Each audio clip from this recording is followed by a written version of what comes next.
स्वागत है, आप देख रहे हैं कहानी कुर्सी की। हम यहाँ संसद भवन के बाहर मौजूद हैं और अंदर तो आप मानिए जैसे एकदम ट्रेन चल रही है और वो एक के बाद एक विपक्षी सांसदों को कोई इधर गिरा कोई उधर गिरा, ऐसा माहौल चल रहा है क्योंकि अब 133-130 से ज़्यादा सांसद जो हैं वो सस्पेंड किए जा चुके हैं। बहरहाल पार्लियामेंट के अंदर जो इस वक्त हाल चल रहा है विपक्ष के साथ, क्या वो 2024 के लोकसभा चुनाव की भी कोई आहट है? ये बात हम इसलिए कर रहे हैं कि प्रधानमंत्री ने आज अपने सांसदों से कहा कि 303 भी कम है भाई, अब इससे ज़्यादा सांसद जीत करके आने चाहिए। हॉल जिसमें आप लोग सब बैठे हैं ये खाली खाली थोड़ा सा लगता है हमको, इसको और भर दीजिए। ये बात प्रधानमंत्री ने कही 2024 को लेकर के। और उधर दूसरी ओर विपक्ष के नेता जो हैं वो आज मुलाकात कर रहे हैं। इंडिया गठबंधन की चौथी बैठक दोपहर 3 बजे शुरू होने जा रही है, लेकिन इस बैठक में निकलेगा क्या? जो हम पिछले पहले 2-3 मुलाकातों में देख चुके हैं उससे आगे कहाँ गाड़ी बढ़ेगी? और क्या इन नेताओं में आपसी इतना भरोसा है क्या कि वाकई में ये मिल बैठकर कोई साझा रणनीति बना सकें? चुनाव लड़ना तो अभी बहुत दूर की बात है, पहले बैठकर यही तय कर लें कि भाई किस राज्य में किस बिना पर आप सीटों का बंटवारा करेंगे, वहां तक भी पहुंचती हुई बात दिखाई नहीं दे रही है। तो आज हम आपको अब एक एक राज्यवार बात करेंगे, तो कुछ नेताओं के बयान आपको दिखाते हैं।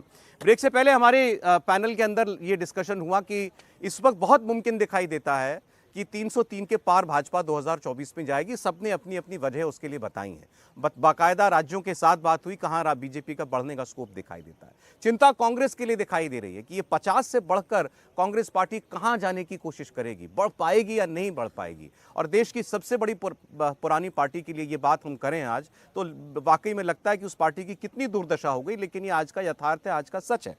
मैं आपको 2-3 स्टेटमेंट दिखाता हूं। पहले आज इस मुलाकात से पहले उद्धव ठाकरे दिल्ली के अंदर हैं, ममता बनर्जी आई हुई हैं, स्टालिन आए हुए हैं, अरविंद केजरीवाल का तो घर दिल्ली है। खैर, तो पहले आप सुनिए जरा उद्धव ठाकरे ने क्या बात कही है। वो क्या कह रहे हैं कि अब कितना वक्त हमारे पास बाकी है और अब तेजी से मिल बैठकर आगे की रणनीति तैयार करनी पड़ेगी। उनकी पार्टी लगातार कहती है कि चेहरा भी देना पड़ेगा।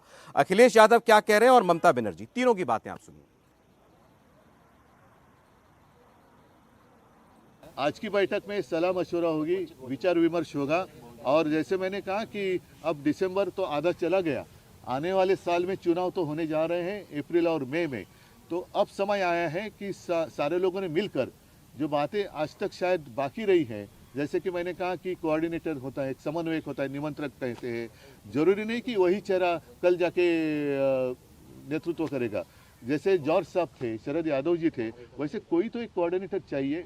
वो एक बात होगी। और सारे लोग जो आए हैं तो उनकी भी बातें हम सुनेंगे और मैं भी मेरी बात कहूँगा। जो बैठक है उसमें तो रहेंगे हम लोग और हमें उम्मीद है देश के सभी नेता मिलकर के और खासकर इंडिया गठबंधन के जितने भी साथी हैं निर्णय लेंगे और आने वाले समय में भारतीय जनता पार्टी को कैसे हटाएं उस पर विचार जरूर होगा। मध्य प्रदेश की बात खत्म हो गई और विधानसभा के चुनाव भी खत्म हो गए। अब ये जो बात चलेगी वो है 2024 के चुनाव को लेकर के।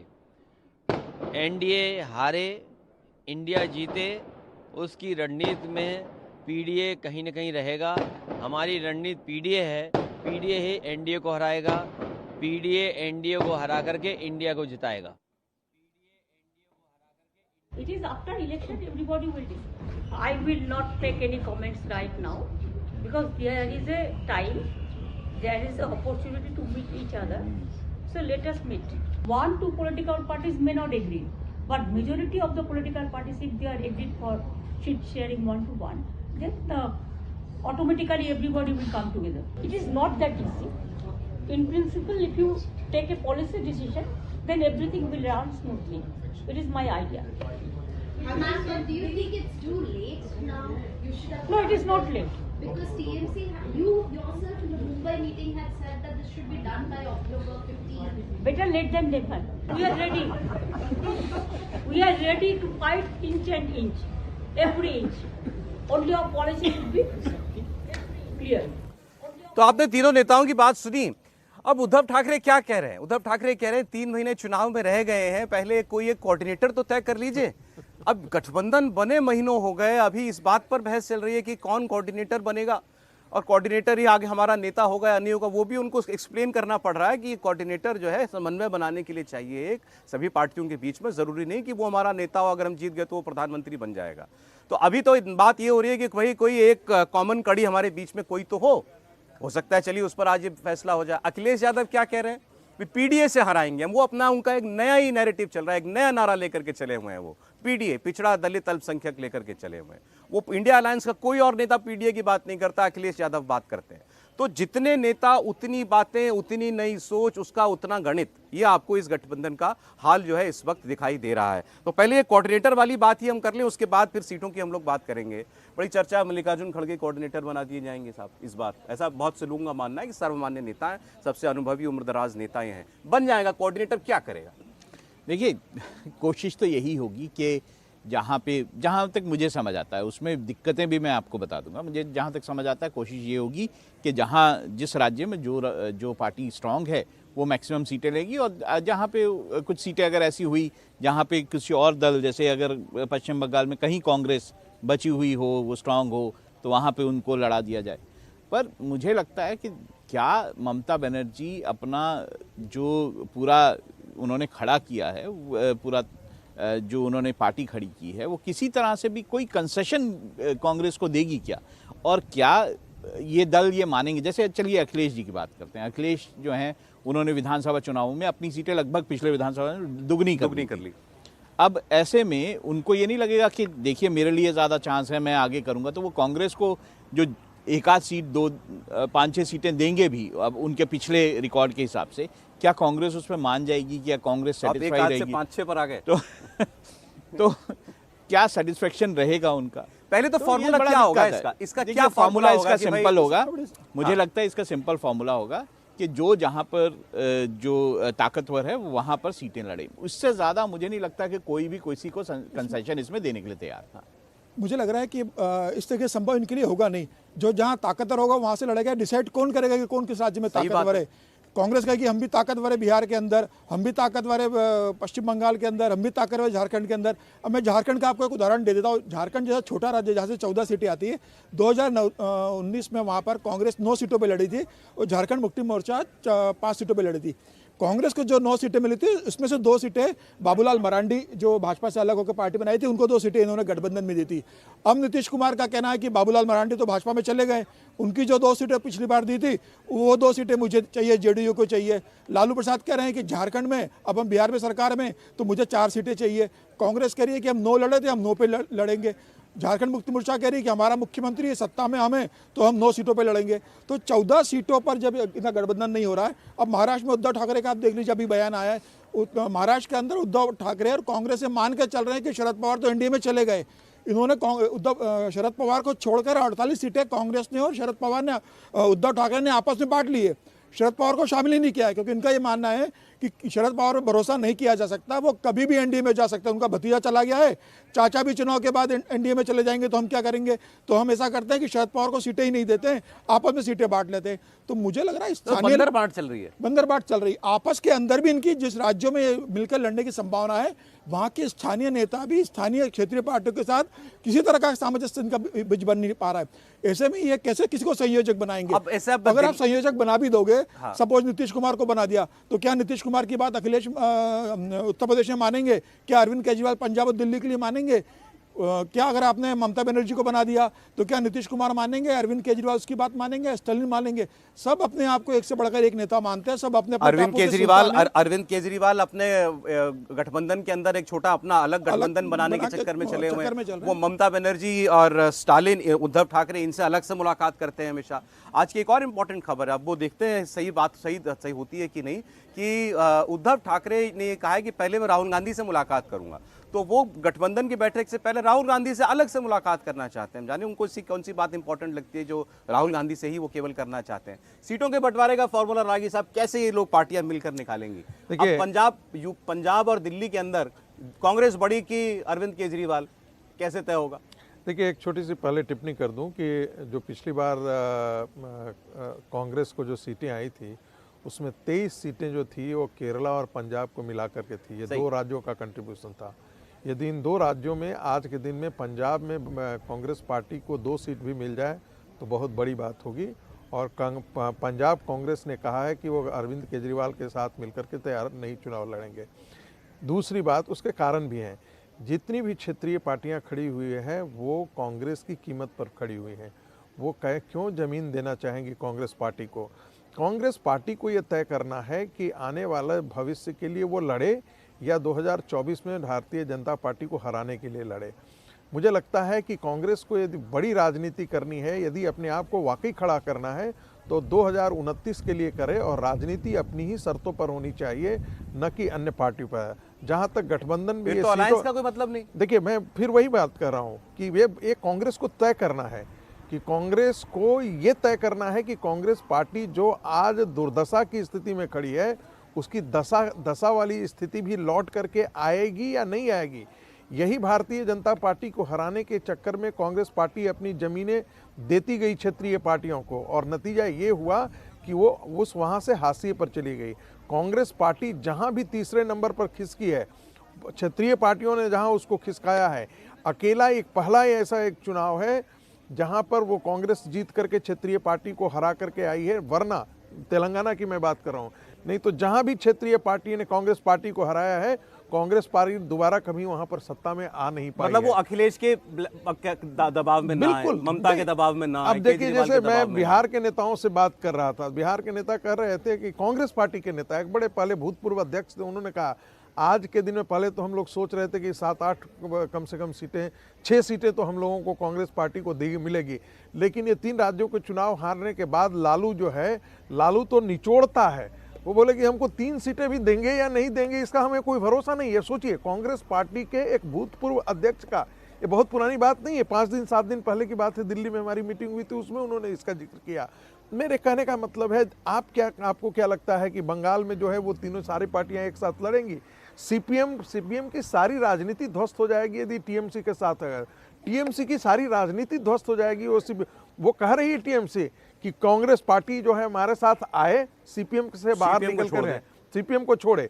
ऐसा संभव है क्या? यदि ऐसा संभव है तो जितने राहुल गांधी के सलाहकार है तो सीपीएम के कार्डर ही हैं, जेएनयू कार्डर ही तो है राहुल गांधी के सलाहकार। तो आप ये कह रहे हैं कि कांग्रेस गठबंधन में लड़े और खत्म हो जाए, एक विकल्प उसके पास ये है, या अपने दम पर लड़े, गठबंधन ना होता हो तो ना हो तो ना हो। बेहतर विकल्प एक बनने की कोशिश करें। बीजेपी की जीत का ठीक रहा, इसके सर फूटेगा कांग्रेस। देखिए, उसके अतिरिक्त भी ये जो बार बार कहा जा रहा है ना कि जो जितनी सीटें पर, जहां पर जो भारी है वो वहां पर वो मैक्सिमम सीटें लड़े, ये कहने में बड़ा साधारण गणित लगता है, लेकिन राजनीति जो है वो ऐसे अर्थमेटिक से सिंपल लीनियर इक्वेशन नहीं है। वहां पर जिस पार्टी में आप खड़ा करेंगे, वहां पे भी हर पार्टी में, जेडीयू के अंदर है, आरजेडी के अंदर है, 5 ऐसे बड़े कॉम्पिटिटर्स हैं जो आकर के मैदान में खड़े हो जाएंगे, वो वोट काटने के लिए आ जाएंगे। भारतीय जनता पार्टी खड़ा करवा देगी, आप कैसे रोक पाएंगे? और वहां पर इतनी सरफुटौल है, आप एक सीट पर उसको कौन सा खड़ा होगा, जेडीयू खड़ा होगा या आरजेडी खड़ी होगी, ये तय कर पाना बोलूंगे। और 10 मार्च के बाद अधिघोषणा, इसकी अधिसूचना कभी भी जारी हो सकती है। आपके पास समय बच गया है मात्र 2.5 महीने में। 2.5 महीने में आप कोऑर्डिनेटर तय कर लीजिए, झंडा तय कर लीजिए, मीटिंग तय कर लीजिए, कार्यकर्ताओं को मना लीजिए। क्या मुझे लगता है विपक्ष लड़ाई हार गई है। मैंने इसलिए शुरुआत में कहा था, मैंने इसीलिए ये बात कहा था शुरुआत में कि विपक्ष ये लड़ाई हार गई। यदि इनको वाकई में सुनियोजित तरीके से यदि भारतीय जनता पार्टी के खिलाफ लड़ाई करनी थी तो ये इसका अभियान 8 महीने पहले चलाना चाहता। और ऐसे अभियान तभी सफल होंगे जब आपके पास नरेंद्र मोदी के खिलाफ कोई एक बहुत बड़ा एजेंडा हो, तब तो ये काम कर जाता। आप एक भी मुद्दा ऐसा लेकर के नहीं आए हैं कि आप विपक्ष को एक संगठित करके आप नरेंद्र मोदी। पहले कांग्रेस पार्टी की बात कर लेते हैं। आपने जैसे कहा कि कांग्रेस पार्टी बीजेपी से लड़ने के नाम पर गठबंधन में आए और अपनी और जमीन क्षेत्रीय दलों को दे दे और खुद और खत्म हो जाए और कमजोर होती जाए, ये उसको पसंद होगा, या अलग अकेले लड़े, अपने दम पर लड़े, ज्यादा सीटों पर लड़े, लेकिन कम से कम अगर भाजपा तो फिर भी जीत रही है ऐसा तमाम लोग मान रहे हैं, लेकिन कम से कम अपना कार्यकर्ता को अंदर तो उत्साह भर पाएगी कि हम लोग लड़े थे। सौरभ जी एक टिप्पणी कर दूं राहुल जी से पहले। देखिए, भारतीय जनता पार्टी ने नीतीश कुमार को कैसे जमीन दी? भारतीय जनता पार्टी के साथ पास सीटों की संख्या दुगनी से भी ज्यादा थी नीतीश कुमार से, फिर भी उन्होंने मुख्यमंत्री बनाया। नतीजा है भारतीय जनता पार्टी का केंद्रीय नेतृत्व नीतीश कुमार को कंसीड किया अपनी जमीन, उसका परिणाम आज आप बिहार में भुगत रहे हैं। अच्छा, ठीक है राहुल जी। देखिए, हमारे देश में जो गठबंधन की राजनीति है उसमें ज़्यादातर पोस्ट पोल अलायंसेस जो हैं दिखाई दिए हैं। अब ये क्योंकि प्री पोल अलायंस एक नेशनल लेवल पे है, तो इसमें देखिए, इसमें फॉर्मूला निकालना कोई ख़ास मुश्किल नहीं होगा। इसमें ये होगा कि पिछले चुनावों को देखा जाएगा, लोकसभा चुनावों को, विधानसभा चुनावों में को अलग अगर रखेंगे ये लोग, और लोकसभा चुनावों को देखा जाएगा कि किसने कितनी बार कौन सी सीट जीती है, तो शायद एक फॉर्मूला होगा। और ऐसा भी नहीं है कि अगर वो ये लोग मिल रहे हैं तो उन्होंने कुछ दिमाग में रखा होगा कि हम जो है इस तरह से कोई फॉर्मूला निकालेंगे। केजरीवाल को स्वीकार नहीं होगी। मैं समझ रहा हूँ, मैंने वो पहले ही कहा था आपको कि बहुत सारे दल जो है इसमें जो है वो उनको मुश्किल आएगी कि वो अपनी धरती या अपनी जगह कैसे छोड़ दें। लेकिन अभी जो डेस्परेशन है, अगर ये ऐसा नहीं करते हैं तो मुझे नहीं लगता कि इन दल, जैसे अगर केजरीवाल की भी बात कर लें, आपको लगता है आपका भविष्य बहुत ज़्यादा लंबा है? अगर वो जिस तरह से जो बीजेपी की तेज़ी से जिस तरह बीजेपी बढ़ रही है, और क्या आपको लगता है कि कुछ समय में पंजाब में बीजेपी जो है आगे नहीं जाएगी? तो मुझे लगता है कि ये इन लोगों के लिए डेस्परेट स्थिति है, और ऐसे में डेस्परेशन में कोई ना कोई फॉर्मूला ये निकाल के लाएंगे ताकि चुनाव लड़ा जा सके। ऐसे में कांग्रेस को जो है कहीं ना कहीं कंसेशन देने पड़ेंगे क्षेत्रीय दलों को, और क्षेत्रीय दलों को कांग्रेस को थोड़ा कंसेशन देना पड़ेगा, तभी कोई फॉर्मूला बाहर आएगा। जी समीर जी, देखिए, कांग्रेस और बीजेपी की बात में मैं एक बात जिक्र करना चाहता हूँ। कांग्रेस वही मजबूत है जहाँ भारतीय जनता पार्टी बहुत कमजोर है, और जहाँ भारतीय जनता पार्टी बहुत ज़्यादा मजबूत है वहाँ कांग्रेस बिल्कुल नहीं है, वहाँ क्षेत्रीय दल मजबूत है। आप देखिए, कांग्रेस की अगर लास्ट 2019 की आप सीटें देखो तो 52 सीटें आई थी। 52 में से कांग्रेस को 15 सीटें, केरला की 20 में से 15 सीटें कांग्रेस को मिली थी, तमिलनाडु की 39 में से 9 सीटें कांग्रेस को मिली थी गठबंधन में, और पंजाब की 7 सीटें कांग्रेस को मिली थी 2014 में। इन तीनों राज्यों में भारतीय जनता पार्टी का वजूद नहीं है। तो कांग्रेस अब दक्षिण की पार्टी बन चुकी है, उसका 50% से ज़्यादा सीटें दक्षिण के राज्यों से आई थी, और कांग्रेस अभी भी वही फोकस कर रही है। कांग्रेस इस बात को जानती है कि उत्तर भारत में, मध्य भारत में जहां भारतीय जनता पार्टी बहुत ज़्यादा मजबूत है, जहां कांग्रेस को भारतीय जनता पार्टी से सीधे चुनौती मिलती है, वहां कांग्रेस टिक नहीं सकती। और जहां विपक्ष के क्षेत्रीय दल जैसे अखिलेश यादव हुआ, या नीतीश कुमार लालू हुए, या ममता बनर्जी हुए, या बीजू जनता दल हुए, जो कांग्रेस बीजेपी को टक्कर देने की स्थिति में आए, जो बीजेपी को हरा देते हैं, वहां कांग्रेस का अस्तित्व नहीं है। तो वो दल, जो क्षेत्रीय दल जो कांग्रेस को, बीजेपी को खुद हराते हैं, वो अपने राज्य में कांग्रेस को स्पेस देने के लिए तैयार नहीं। वो कहते भाई, यहाँ तो हम बीजेपी को हरा देते, हमें आपकी जरूरत नहीं है, आप उन राज्यों में बीजेपी की चुनौती दो जहाँ पर हम नहीं है। आप मध्य प्रदेश में दो, राजस्थान में दो, छत्तीसगढ़ में दो, आप हिमाचल में दो, आप उत्तराखंड में चले जाओ, आप गुजरात में चले जाओ। कांग्रेस के लिए उन्होंने 150 सीटें छोड़ दी कि आप यहाँ पर बीजेपी से लड़ते हो, आप यहाँ बीजेपी को। वहाँ क्या हाल है कांग्रेस का? अभी आपने आंकड़ा दिया, डायरेक्ट फाइट में 131 में से 128 भाजपा जीती, 3 सीटें बीजेपी को मिली, 3 कांग्रेस को मिली, 3% सीटें। तो कांग्रेस जानती है कि जहाँ डायरेक्ट फाइट है वो हरा नहीं सकती, इसलिए वो चाहती है कि जहाँ पर क्षेत्रीय दल मजबूत है वहाँ वो कांग्रेस को स्पर्श दे, और वो कांग्रेस को जगह देने के लिए तैयार नहीं है। यही सबसे बड़ी दुविधा है कांग्रेस के साथ। कांग्रेस सीधे फाइट में भाजपा को किसी हालत में नहीं हरा सकती, और क्षेत्रीय दल जो भाजपा को चुनौती देने की स्थिति में, वो कांग्रेस के लिए अपने केक में से कोई हिस्सा कांग्रेस को देने के लिए तैयार नहीं है। तो कांग्रेस के लिए सिर्फ एक ही विकल्प बचता है कि वो दक्षिण में, जहाँ से वो उसने पिछली बार 24 सीटें जीती थी, वहाँ वो फोकस करे और वहाँ ज़्यादा सीटें जीतने की कोशिश करें। अब देखना होगा केरल में वो 15 सीटें जीत पाती है कि नहीं। हालांकि राहुल गांधी तो वहीं से लड़ेंगे। अब वहाँ भी समझौते के नाम पर उनसे सीटें मांगी जाएंगी, वहाँ भी सीटें मांगी जाएंगी। तमिलनाडु में स्टालिन बोल ही चुके हैं कि इस बार कांग्रेस को हम कम सीटें देने वाले हैं। अब कैसे कांग्रेस दक्षिण के राज्यों में प्रदर्शन करती है, भले ही तेलंगाना में सरकार बना ली हो या कर्नाटक में सरकार बना ली हो, कांग्रेस को वहाँ जेडीएस तो वहाँ चली गई है भारतीय जनता पार्टी के पास चुनाव लड़ने के लिए। तो कांग्रेस अब कर्नाटक में बेहतर प्रदर्शन करने की स्थिति में नहीं है। पिछली बार 1 ही सीटें आई थी, और तेलंगाना में भी भारतीय जनता पार्टी पिछली बार 3 सांसद ले गई थी जी। और इस बार भारतीय जनता पार्टी के दुगने वोट प्रतिशत हो गए, 7 से 14% वोट बैंक हो गया। ये बताता है कि 19 में तेलंगाना में भारतीय जनता पार्टी 17 में से लगभग 7 से 8 सीटें जीतने की स्थिति में। अभी देखिए, उद्धव ठाकरे मुलाकात करने के लिए पहुंचे हैं ममता बनर्जी के पास। तो अब ये मुलाकात चल रही है। मैंने आपको बताया था अरविंद केजरीवाल वो उद्धव ठाकरे से, ममता बनर्जी से और स्टालिन से, इनसे अलग से वो मुलाकात कर चुके हैं। ऐसा लगता है कि सारे जो क्षेत्रीय दल जो हैं, ये सब गठबंधन के अंदर भी कांग्रेस को किनारे करने के लिए अपना अलग अलग सबसे मुलाकात करते रहते हैं कि भाई अच्छा हम लोग आपस में तय कर लेते हैं, कांग्रेस को कोई कुछ नहीं बताएगा। ये जैसे सबके बीच में चल रही है। आपस में मिलना तो अलग बात है, लेकिन ये भी है कि जो बार्गेनिंग पावर है वो भी क्षेत्रीय दलों की जो है मिलकर ही होगी कांग्रेस के साथ, क्योंकि कांग्रेस भी ये कोशिश करेगी कि वो ज़्यादा सीटों पर चुनाव लड़े, और क्षेत्रीय दलों का ये कोशिश होगी कि वो अपनी जगह ना छोड़ें। तो ये आपस में नेगोशिएशन, इसलिए भी आपस में मुलाकातें हैं ताकि एक नेगोशिएशन पावर जो है वो बढ़ सके क्षेत्रीय दलों कि तुम दिल्ली पंजाब में हमारा समर्थन करना। केजरीवाल जी कह रहे होंगे बंगाल के मामले पर हम आपके साथ खड़े रहेंगे, कांग्रेस को हम घुसने नहीं देंगे। रणनीति तो यही है राकेश जी। बिल्कुल। देखिए ये जो जब आप मीटिंग से अलग मीटिंग जब करने लगते हैं तो इसका मतलब है कि आपके अंदर इंडिया गठबंधन के अंदर भी फैक्शंस खड़े हो चुके हैं, और वो फैक्शंस जो है वो क्षेत्रीय दल वाली बात जो आती है, कोई भी क्षेत्रीय दल कांग्रेस को अपनी जमीन देना नहीं चाहेगा। वो अपने ही कांग्रेस से वो समझौता, क्या कांग्रेस पार्टी भारतीय जनता पार्टी को हराने के लिए उनको अपनी जमीन देने के लिए तैयार है या नहीं तैयार है, ये राहुल गांधी को तय करना है। और मेरा तो मानना है कांग्रेस के लिए जो चुनाव है वो कुएं और खाई की चुनाव है। ये तय कांग्रेस पार्टी को करनी है कि हम किस रास्ते जाना है। दूसरी बात, ये जो मुलाकातों का दौर है ये तब होती है जब आपकी अनसर्टेनिटी होती है, अनिश्चितता का दौर होता है। जैसे आप देखेंगे कि मगध में जो घनानंद के समय जो था वो मुलाकातों का दौर, हर विभागाध्यक्ष एक दूसरे से अकेले में ही मिला करता था।